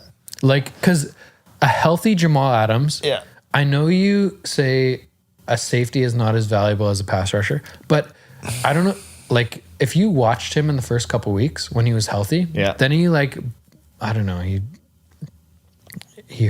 what did he do? He, like, twisted his knee or something. Yeah, and then took 2 weeks hurt off. something, for sure. It was like a weird. He was just rushing the passer coming outside and just like twist his knee or something. It's his groin, right? Oh, pulled his groin. That's what he did, yeah. But in the first 2 weeks, he is involved on every play on defense. Yeah. He's an animal, man. I've never seen anyone on the Seattle Seahawks team like this guy. And I like him a lot. It's so much fun to watch. Yeah, totally. If you just watch him, like, I'm obviously picking guys out now, like watching on defense. It's Bobby Wagner and Jamal Adams involved on every single play. Yeah. There's 65 Wagner's plays, been good 80, for so 70 long. plays against us. Dude, he's so good. He's so good. How old is he? 31? So he's been a phenomenal linebacker He's in the around NFL the ball. He just doesn't miss a for tackle. 8 years. He's 30. 30. I think he was drafted the same year as Russ, right? This is 2012? I think this is his 9th year. I think he was the same as Russ. He was in the 2012 draft. I think he was 2nd round. Yep. And Russ was 3rd round. Huh. What 2 phenomenal. Wow. That's shocking, eh? When I actually looked up like Russ's draft to start the year, because I remember Seattle brought in Matt Flynn to be their starter before Russ, and then Russ won it in training camp and preseason. That. Yeah. But I thought that Russ was like a 5th or 6th round pick that was more unknown, but they took him pretty high. They took him late 3rd round, I think. I thought he was 2nd round. No, he was definitely 3rd Was he round. 3rd? Can you look up his draft pick, Kyle? Russell Wilson draft pick? I'm 99.9% the stories sure I remember coming out of the Seattle media was like this unknown guy. He was number 12 in the 3rd round. 12 and 3. He was like this unknown guy in training camp that like won preseason and whatnot. But he was like, Seattle did have an idea of how good he was. They just brought in Matt Flynn was expected to be their guy. So that was early in my Seattle Seahawks fandom career. I think I started being a huge Seahawks fan in 2006. That Tony Romo fumble snap. Yeah. In the wild card game. That was the first Seattle game I went to. Can you believe that? Wow. What a fucking start. That's unreal. And I will absolutely worship the Seahawks for the rest of my life because of that game. That's crazy. It was insane, man. You know who else was drafted in 2012? Hold on. Richard Sherman. Fuck, I don't know. Maybe. Who? Ryan Tannehill. Oh, I thought you were talking about Seahawks guy. No, sorry. Because Richard Sherman's around that age too, 30, 31. I went through that draft with my brother. I think RG3 was in that draft too. He was picked second and Andrew Luck was first. Yeah, so it was a huge cube. It was Luck, RG3, Russ, and Tannehill. Mm-hmm. But Russ was... And Tannehill and Russ are the middle two third guys round. that are left. Exactly. Luck pulled the shoot pretty quick. Tannehill, another guy that was ruined by Adam Gase, that people thought. Brock Miami. Osweiler was in that draft class. I don't even know who that is. I know who he is. I'm just making it up. Okay. Can I ask a few questions? I have a few questions. Yeah. Okay. These are like, I'd say 1 to 3 minute answers. Okay. Some of them at least. Did Aaron Rodgers lose his chance at MVP based on his performance last night? Go.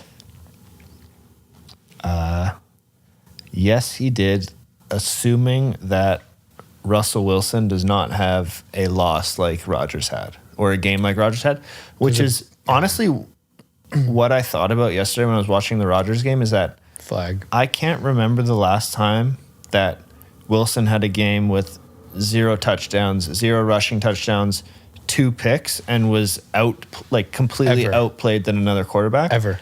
And Rodgers he was not good. So I think that he 100% lost his chance, assuming that Russ doesn't have a game like that. It's kind of, so like, that's one of the things, again, I'm a biased Seahawks fan, but like, that's one of the things I love about Russ is like, he never has a shit game. There'll be games where he has a mediocre day and Yeah. has 300 yards, Yeah. 2 touchdowns, For and sure. like a tipped interception. For sure. And they'll lose by 3 to like a good team. Like last year against the Baltimore Ravens, Yeah. like he didn't have a bad game. He didn't have a phenomenal Russell Wilson game, but they lost late in the game. Yeah. I agree. That great point. Carl, this is why Mike's on the podcast. Excellent points. There he goes. Little man. So fast. So one comment I wrote down, His feet are so He fast. just moves his feet so quick. so quick. Mike, one comment I wrote down in our notes for tonight was, Mike, do you remember last year you said Metcalf wasn't that good? And I told you he was going to be the next Megatron. What are your thoughts? We already talked about that. We can move on. You know that he's better. I than was you thought he wrong with how good I thought Metcalf was. Metcalf is the second best receiver in his class. He is not Megatron. was. Yet. He is very good. Yet. Yeah. Calvin Johnson also wasn't Megatron I agree. in his second year. I think even though like DK's athletic stats are freak-like, Calvin Johnson is like more freak-like in terms of size and speed.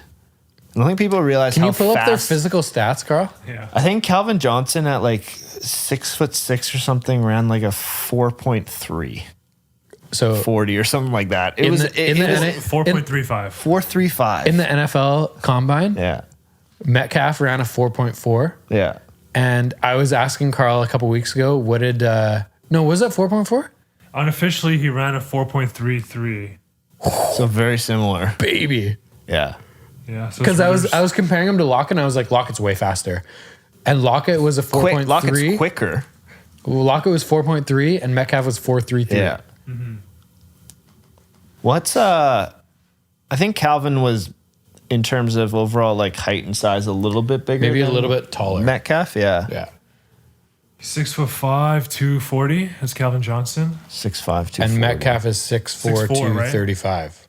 Yeah, exactly. 1 inch difference. But that, I've never seen a physical human with that body. Yeah, I know. It's like one of those stupid dummies that you punch at the know. gym.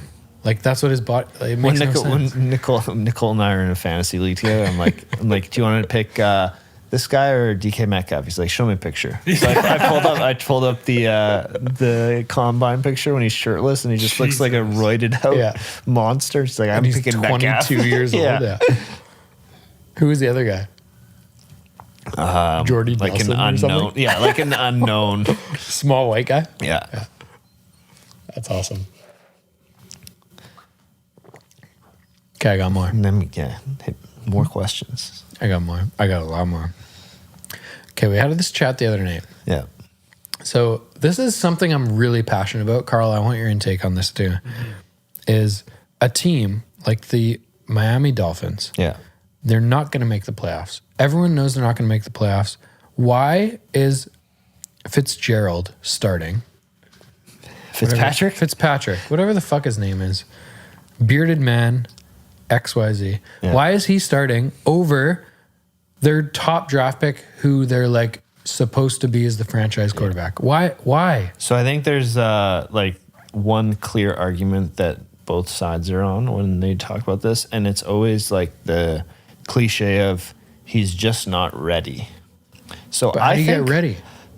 So I'm on your side with this. I think that for a team like Miami, who is maybe good enough to get a wild card spot, unlikely, but maybe. I don't even think so, man. Unlikely, but maybe, are clinging on to this idea that Fitzpatrick gives you a better chance to make the postseason than Tua. But if you saw when Miami was up against the Jets big on Sunday, they brought in Tua for the last 4 minutes, and the Miami fans that were there went absolutely nuts.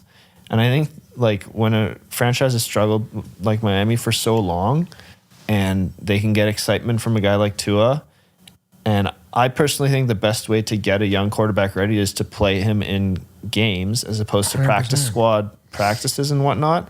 I think 100% he should start. And Fitzpatrick is if you start Tua and Tua throws 10 picks and no touchdowns, you can go to a veteran like Fitzpatrick. That's why he's there. But you don't have your 5th overall pick, first round, sit on the bench when he's healthy, when your team is not that good. It makes zero sense to me. 2-4? No, they're 3-3. And they have a couple good wins. They beat San Fran, and they beat someone else that's like okay, and then the rest of their wins aren't great. But like, Miami's actually better than most people think. But they're not going to do anything, so I don't think starting Tua hurts them at all. So like, say you're a NFL franchise owner. Yeah. What is your goal as a team who, let's say, best case scenario is you make the playoffs and lose in the wild card round? Yeah, I think versus start your potential franchise quarterback. Yeah.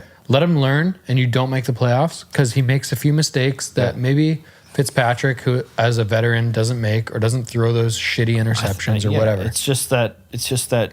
What's your goal as a team? Is your goal to make the playoffs and lose in the first round, or is your goal Whose goal is that? That's what I mean, though. But some owners think like, I haven't made the playoffs in a long time. I need to give my franchise fans and whatnot like a playoff game, and they're more concerned about making the postseason.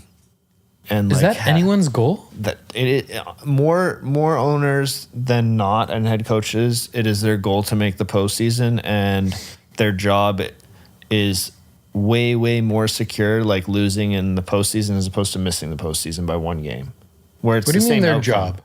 That some coaches think that they're like you're the owner. Yeah. So you can tell the coach, Pete Carroll, bro, what the fuck, dude? If I was the owner, I would say you're fucking fired. I would say start Tua. That's what I was saying. I'd say 100%. Start my franchise quarterback that I drafted first round overall. And Miami is probably just like, you know what? We have a chance to make the playoffs for the first time in a long time. Even if we lose in the first round, it'll still be a successful year. How is that success? Who in their goddamn right mind is excited about making the goddamn playoffs? The Dolphins. I'm not excited. I think you have been blessed with 10 years plus of Seattle being good. And disagree. Like, to be a Dolphins Completely fan and make the disagree. playoffs and see a playoffs game is like so I important. disagree, for them. man. Like if I'm I'm a very diehard Seahawks fan. Yeah. I'm only concerned about winning the Super Bowl. Let's say Russell Wilson mindset. fucking sucked. Yeah. And we draft some guy next year that is, what's that Clemson guy's name with the long hair? Trevor Lawrence. Sure. We draft Trevor, and Russell Wilson has a very mediocre year. He's bottom 15 in the league of quarterbacks, like Fitzpatrick is. Start the guy that is going to make your team better in 3 years from now. Yeah. I completely agree. I just think that if you're a Jets franchise, if you're a Dolphins franchise, if you're a Giants franchise, and like you've been so bad for so long, and like you finally have a chance to make the postseason. But all those teams are starting young quarterbacks. The Jets have their young quarterback in, right? I know. What's his name? Darnold. I know. He could be good, right? Yeah. Depends on the franchise. Depends on where you're at in the franchise. Yep. If you're the Miami Dolphins, Coach Mike Belle. Yeah, I'm playing Tua. I think Fitz is an unreal guy to learn from, and he's super easy to bring in if Tua is actually not ready. But I think there's like so many case studies where the only way to figure out if someone's ready is to play them in a real game. Like easiest comparison is Justin Herbert this year, where the Chargers were like, Tyrod Taylor is our starter, Herbert's not ready. And then Herbert comes in and makes the Chargers like actually a pretty competitive team. And then Tyrod gets hurt, Herbert plays, and then the coach comes out the next day and says, okay, Tyrod's still our starter. And then it takes the team doctor puncturing Tyrod's lung by accident for them to actually play Herbert. And now Herbert's been amazing. But like he doesn't get that opportunity if the coaches are just, I don't know. I think coaches' eyes on talent are way too valued. And I don't think they actually know until they see them in a game as opposed to in a practice. I've had this conversation with a few people, and the couple situations they brought up with me are, one, Tom Brady sitting behind Drew Bledsoe, and two, Brett Favre. Yeah, Rodgers sitting behind Brett Favre. But it's a case-by-case thing. You have to think about like the two guys that you're talking about are like all-time generational quarterbacks, it's not right? Favre. It's not. It's Ryan Fitzpatrick, who's been on 19 and a half teams in the last 3 years. His nickname is Fitzmagic because he comes in out of nowhere and just like plays good for a few games at a time. It's not. You can't compare it to a Brady situation or a Rodgers situation when you have a Hall of Fame guy in front of you. Fitz is not Hall of Fame. Oh, that's a mistake. Murray, man. Get a first down. What the hell was that? I think he doesn't even care. He just wants the clock to keep going. I guess so at this point when you're up by that much. Yeah. All right. Next question. I think we're both on the same page about that one. Yeah. I didn't hear Carl. What's your view on that? I'm neutral. Carl, what the fuck is this, man? This is an extremely biased podcast. You can't have a neutral position. I try to, no, that's why I'm here. I'm the neutral guy. Bring everyone back to earth. All right. This should be a quick one. Because there's a couple of ones that may not be that quick. Okay. Some stadiums have tens of thousands of fans. Yeah. The Seahawks, the Cardinals, the 49ers have zero. Yeah. Position. Go. This is supposed to be a quick answer. This is like Bring the goddamn fans in. This is my longest answer. Really? Yeah. All right. I think there's a lot more in play than like a yes or no. I'm not so sure, but all right. Let's hear it. So let people make their own decisions. That's the only thing. This is a democracy. This is not a goddamn dictatorship. Yeah, I don't know. I'm a little bit biased coming from like a medical family where I hear a lot of the stuff that's actually true and false and whatnot. Especially in like a city like Seattle that is Democrat and pro-medicine and all this, as opposed to like Florida and the Dolphins where it's Republican and they couldn't care less about that kind of stuff. Mm-hmm. But like the Titans had a shit ton of fans. Tennessee is Miami, Missouri. Yeah, I mean someone else. I think like Pittsburgh had a bunch too, like up central U.S. I agree with giving people a choice, I guess. But I think it should be one way or the other. Like, I don't think some stadiums should be allowed to have fans and some stadiums not. So I think it gives them like a certain advantage. Which way would you prefer? Right now, I would probably say no one should have fans. I think everyone should have a lot of fans. I think everyone should be able to make their own decision. I think John Smith gets to decide if he wants to go to work, gets to decide if he wants to watch the Seahawks or the Packers or the Cardinals or the Cowboys. That's fair. Otherwise, I'm going to move to a dictatorship and just live in Cuba and let the communist government just tell me what to do. Fair. Is that too aggressive? I'm not sure. No. All right. Good talk. See? Told you that was going to be quick. You know what? We're adults. I like feel that like I everyone feel gets like we can have our own opinions without. That's my Just point, like- Michael, is everyone gets to have their own opinion. Yeah. So if you feel uncomfortable going out in public with 40,000 people going to a Seahawks game or whatever, you don't go. The issue with that frame of thought is that if you let everyone go to the stadium, there are going to be way, way, way more people that get sick, and the people that have to take care of the people that got sick are the people that wouldn't want them to go in the first place, like the hospital staff and the doctors and nurses and whatnot. It's getting slightly political. It is. And then this is getting into our views on coronavirus, which I wasn't necessarily excited about it getting to, because I think the virus is a lot less Severe. than what a lot of people are stating it to be. I have a lot of thoughts on this, so we should go to the next question. Okay. This is for another podcast? Yeah, this is strictly coronavirus podcast? Yeah. All right, next question. Drafts. Drafts? Yeah, drafts. Yeah. We had a conversation a couple days ago, me and you. I think Alex Thurman was involved. Yeah. We're talking about running backs and drafts, drafting based on your position versus based on what your franchise needs versus best player in the draft. I want to hear your thoughts on that.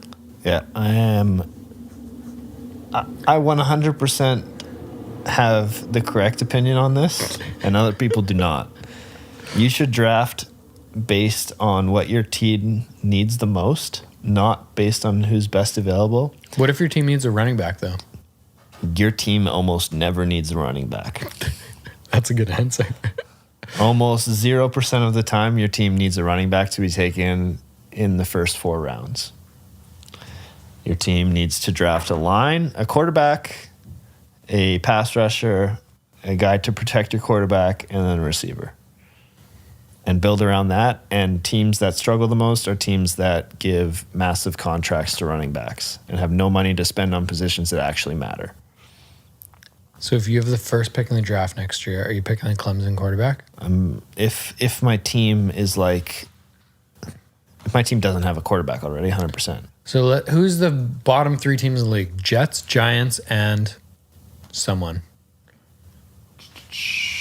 Bengals are down there. Jaguars So are down the there. Bengals are not Chargers. drafting anyone because Joe Burrow's good. The Jets aren't drafting a The quarterback. Jets aren't drafting quarterbacks. They shouldn't give Washington. up on. The Giants might draft a quarterback? I think the Giants made one of the biggest mistakes ever. They thought they were doing this incredibly smart thing, drafting Daniel Jones. Can you bring up that draft for me? Yes, I can. Daniel Jones's draft. Sorry, I don't know who that is. He's the Giants quarterback. He's shit. I think he was taken 4th overall, but people had him being taken in the 3rd or 4th round.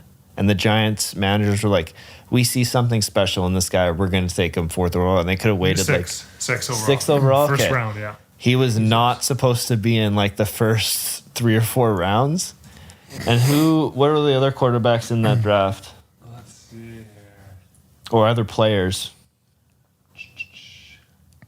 Kyler Murray, Okay. Nick Bosa, Yeah. Josh Allen.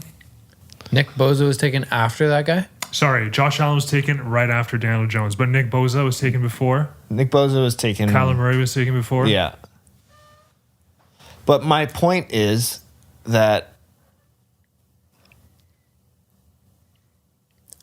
I think teams try to do this thing where they think they're being sneaky, drafting a guy way ahead of where they think they should, and it's not what they should do. Or when they draft a running back super high, or they trade for a running back and they give up picks. So like Clyde Edwards-Helaire, the Kansas City running back, they draft this. So they had Damian Williams, who was the Super Bowl MVP last year, who got injured. And then they have Darrell Williams, who I believe was a first-round pick for KC. Okay. And then Clyde Edwards-Helaire, who I think Kansas City took in the first round. And then they traded for Le'Veon Bell because they didn't think they had enough with Helaire. And Helaire rushed for like 180 yards and a touchdown today. But now they have... Oh, good play. But I think that aren't they just so concerned that their running back's going to get injured? Because the running back's my point is that if your offensive coordinator knows how to run plays, or if you have a good offensive line, the talent on your running back does not matter as much as teams value them. So the best case of this is Christian McCaffrey, who, like, I think he set like the scrimmage yards record last year. It was pretty close to it in terms of like rushing yards, reception yards. He got injured and he was replaced with Mike Davis. And Mike Davis, I think, played for the Seahawks for a year or two, right? And he was like nothing super special. He's a very good. We liked him. He's a good pass Honestly, catcher. He's quite quick. good. Yeah. But my point is that if you put a running back with a similar skill set to McCaffrey, he's not as good, he's not as fast, and he's not as quick, and he's probably just as good a pass catcher, but he does the exact same things as McCaffrey does. If you put him in a system like that, he's going to be almost just as important to the game. So I think Davis, the first 3 weeks he took over, he averaged 6 catches, he averaged 80 or 90 yards, he averaged a couple touchdowns a game, and he gives you exactly what McCaffrey gives you, but for a fraction of the cost. But teams think because they have this high-profile name that they have to pay the running back, where they could take someone who's not as high a name, put him in the exact same role, scheme around him, and give yourself positions like offensive linemen and pass rushers that impact the game so much more. When was the last time that strategy worked? The paying the running back strategy. Almost never. Almost never. Almost right? never. Adrian Peterson in Minnesota, maybe.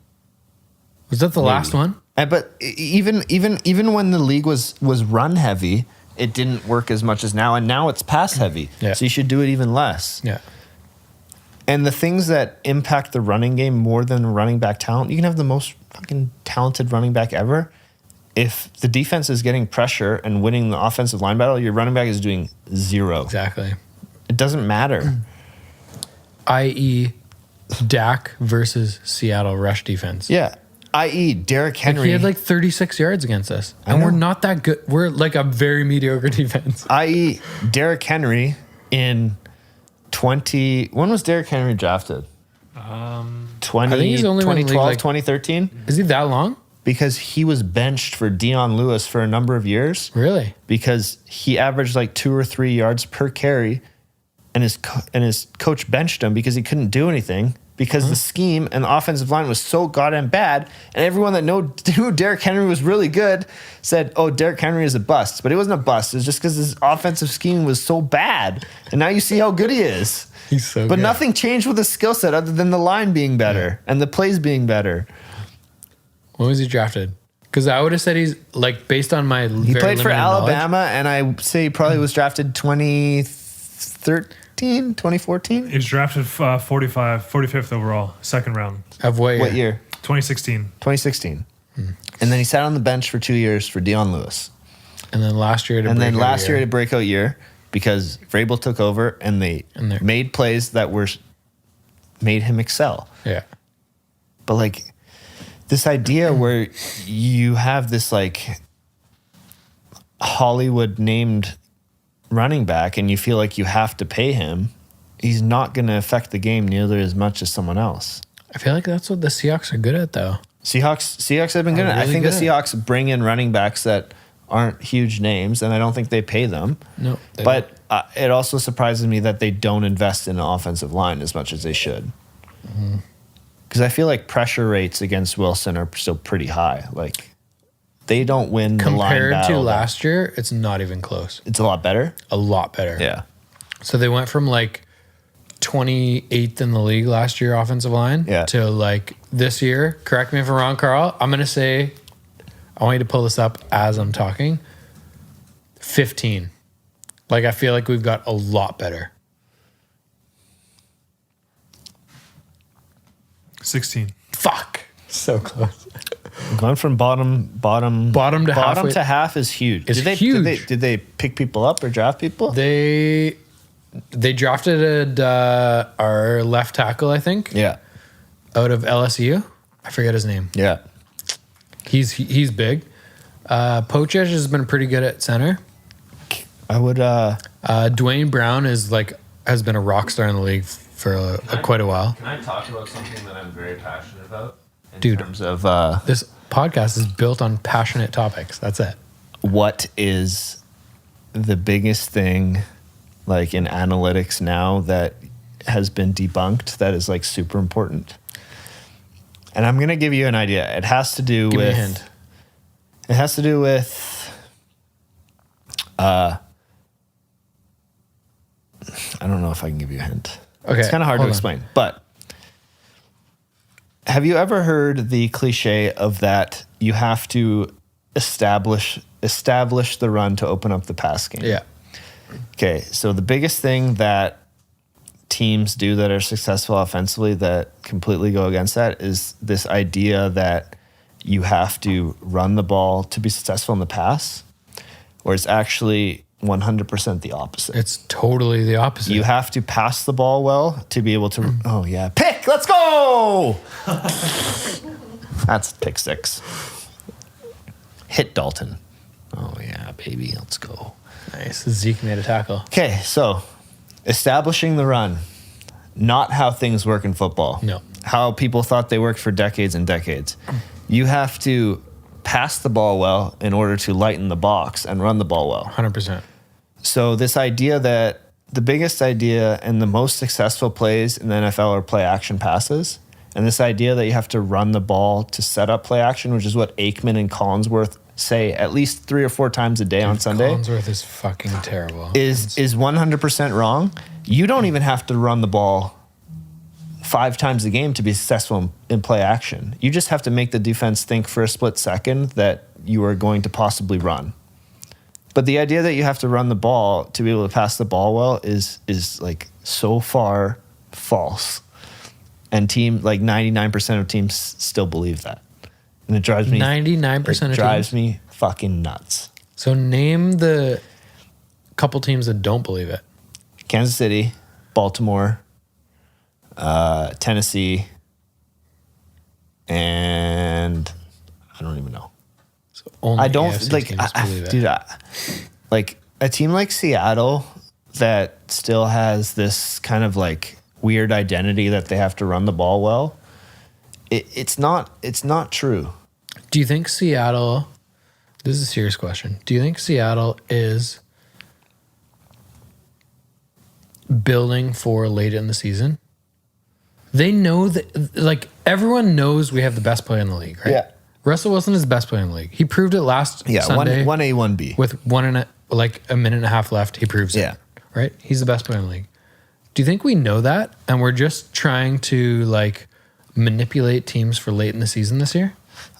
I don't know. I don't believe that. I don't disagree with people that say that. I think, like, teams will play 100% every game unless, like, to start a game, unless they're up, like, 20-0 or whatnot. I don't think there's, like, that much psychology that goes into it, in my opinion. I think there's more than you think, though, man. Like, why do teams save, like, stupid one-off plays for the Super Bowl? I think only teams that are, like, offensively innovative do that. I don't think they save plays. I think they, like, come up with plays that they know will be successful, like the Philadelphia play against New England a few years ago where Foles caught the touchdown. Yeah. Like, I don't know. I just, like, there's so much more that Seattle's offense this year can be, like, historically good, and they don't even do as much as they can to put their best players in positions. But it to almost succeed. is already, though. It's not. That's what you think it is, but it's not. But They like don't in terms of Russell Wilson, yeah, he has 19 touchdowns through 5 games. Yeah. Which is one shy of the record through 5 games, I believe. I think it's one shy. Anyway, like, let's assume I'm right. It's one shy of the record through 5 games. yeah. It's pretty good, man. He's averaging over 300 yards a game. He's Yep. averaging a passer rating of like 128 or something. So you get mad at Shoddy for his play designs. You don't think that there could be better play. I think it could be much better. But at the same time, I think they know they're going to win games against shitty teams. Yeah. I just don't think Seattle needs to rely on Wilson to like win it in the fourth quarter anymore. I think they're good enough but to we've win only done games. that one game out of 5. Yeah, but you've also played some pretty suspect teams. We'll see what happens in the next 5 games.